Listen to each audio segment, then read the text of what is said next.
Wow, what an impressive event. Blew all my expectations out of the water. Like, honestly, the build for this was terrible, and nobody was expecting this to be an amazing show at all.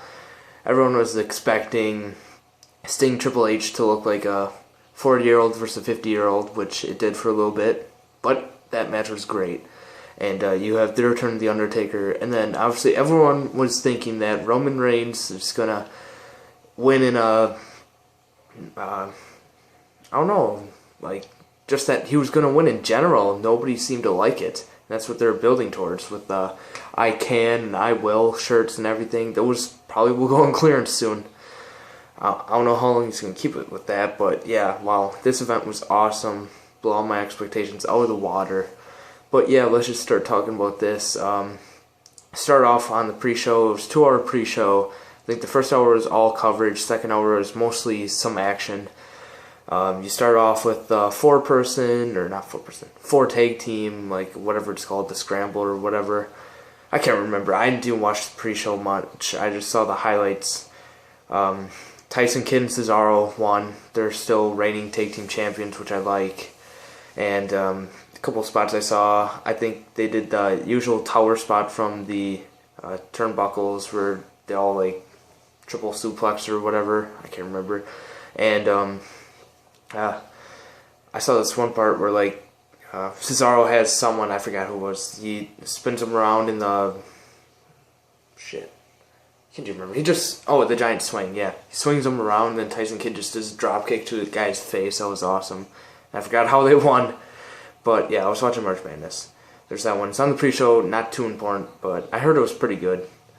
And you also have the Andre the Giant Memorial Battle Royal, which I watched part of. And man, Mizdow was over during this. The final three people, what was it? Mizdow, and the Big Show. Miz got eliminated. Mizdow and Big Show were going at it for like a solid 5 minutes. And yeah, I don't know why, but Big Show's the winner. It's still in the pre-show. It doesn't really matter at all. But yeah, Big Show won the Andre the Giant Memorial Battle Royal. When Mizdow, the place would have fucking went ballistic for that. But yeah. Enough about that. So we get to the show. LL Cool J does like the introduction video package thing. It was pretty cool, I'll say. But we start off with the Intercontinental ladder match, which lived up to the hype. It was at least 4 stars, I would say. Just star-studded, really. Well, including Stardust, so star-studded.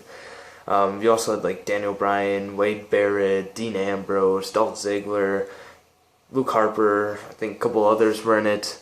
But yeah, there's a lot of action in this, a lot of cool spots. Ambrose went through a ladder that's kind of like, you know how they do it? They have the barricade, they have the ring, and they put a ladder in between, then someone goes through. Yeah, Dean Ambrose took one of those.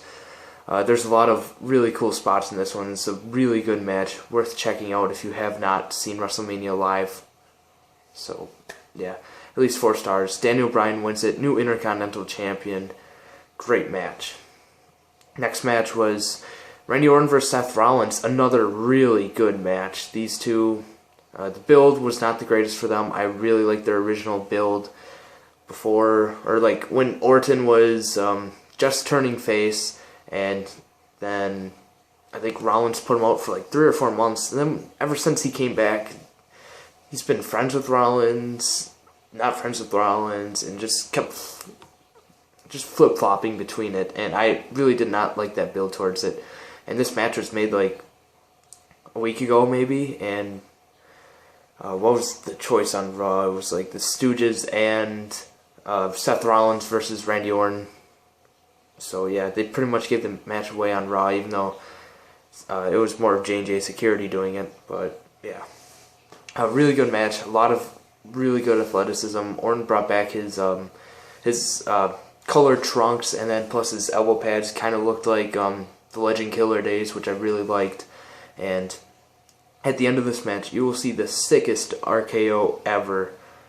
Like, honestly, like, I forgot how it started, but all I remember is that I think maybe Rollins was going for the curb stomp or something like that, And then when he put his foot on top of the head of Orton like lifted him up, and then Rollins got so high in the air, and then boom, the RKO. Awesome RKO. You gotta check this one out. Probably another three quarters, maybe 4-star match. So yeah, that was great. Next match, you get Sting versus Triple H, which I was kind of surprised how early this was on the card. I was expecting like Cena Rusev right here. But yeah, you got Sting Triple H, and both got their special entrances. Sting had like some he had some drummers out there before his theme went on. Walked out there, it was pretty cool. I thought he was going to come out second, but Triple H had like the Terminator thing. They showed a video package of San Francisco and like the whole Terminator thing where he like goes on his target as Sting, stuff like that, and he came out with a bunch of robots. That was pretty cool. Pretty cool entrance, I'd say. So yeah, they had their cool entrances, but this match, they're doing pretty well, I'd say, for their age at the start. And then you brought in WCW with actually it started off with DX helping Triple H first. They make a run in at Mania. WCW comes out with NWO, so it's like WWE, WCW, and that's really how the rest of the match goes. There's a spot where Sting has his baseball bat, Triple H has his hammer, and Sting breaks the sledgehammer in half with his baseball bat. It was cool. But then somehow Triple H pulls out a win. I think he used a sledgehammer eventually, like the tip of it or whatever. And Triple H goes over. It's kind of weird, and they shook hands after the match. I don't know what to expect next of Sting, but yeah, there's that. After that, they had like Travis Barker, Kid Ink, and Skylar Grey, or whatever her name is, perform. I skipped that one. I had a bathroom break during that, and then speaking of bathroom breaks, not bakes, I'm not a stoner. You have this one wasn't actually a bathroom break worthy. It was AJ and Paige versus the Bella Twins. Decent match. I mean, nothing bad, but like nothing really too good. A lot better than the typical diva stuff they do at WrestleMania. I can't remember much about this match, to be honest, because I didn't really care at all. And AJ and Paige eventually won, which was good, because Paige is 1-0 at WrestleMania now, so watch out. And Divas match got like 6 minutes, so that's enough time for them. Let's see, what was the next match? Trying to make sure I don't forget anything. I'm thinking the next match was indeed Cena versus Rusev. And Rusev's entrance had to be one of the best in WrestleMania history.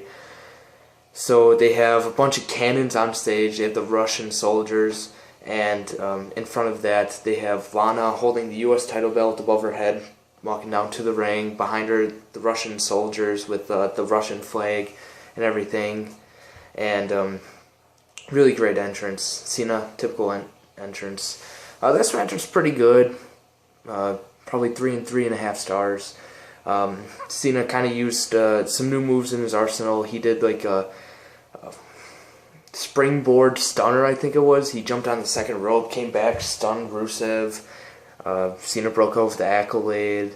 A lot of cool stuff here, a lot of cool exchanges. I just really wish Cena didn't go over here. It seems like whenever Cena faces a monster heel, he can't ever put him over. He always has to go over. Same thing happened with Bray Wyatt last year, and yeah, it's just LOL, Cena wins.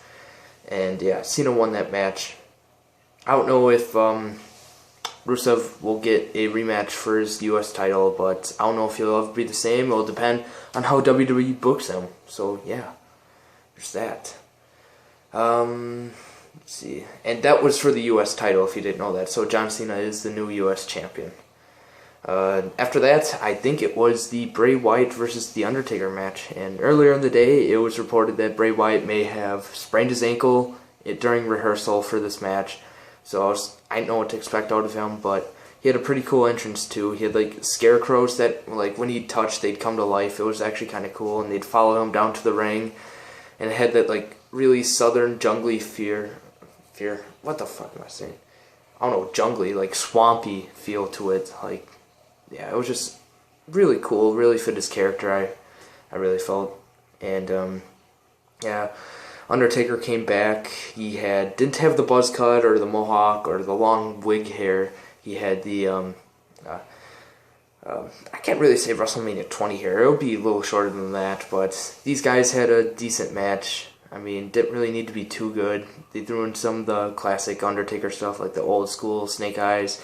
Best spot of this match was definitely when Bray was doing the spider walk, and then Undertaker did the sit-up and everything. That was really cool. And, yeah, decent match, maybe 3 stars. I don't know, it was very slow-paced and very, psychological, but it was just fine for an Undertaker match at this time. Maybe it's Taker versus Sting at Mania next year, but yeah, I don't have enough time to talk about that.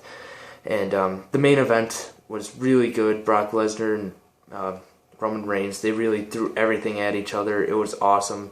Roman was getting dominated for like the first 10-15 minutes. Then Roman kept on hitting him Superman punch and everything. And then at the last second, Seth Rollins comes in, makes it a triple threat match, comes in, steals the title pretty much. New WWE champion Seth Rollins, just out of nowhere. It was amazing. And I don't have much time. That match was at least 4 stars.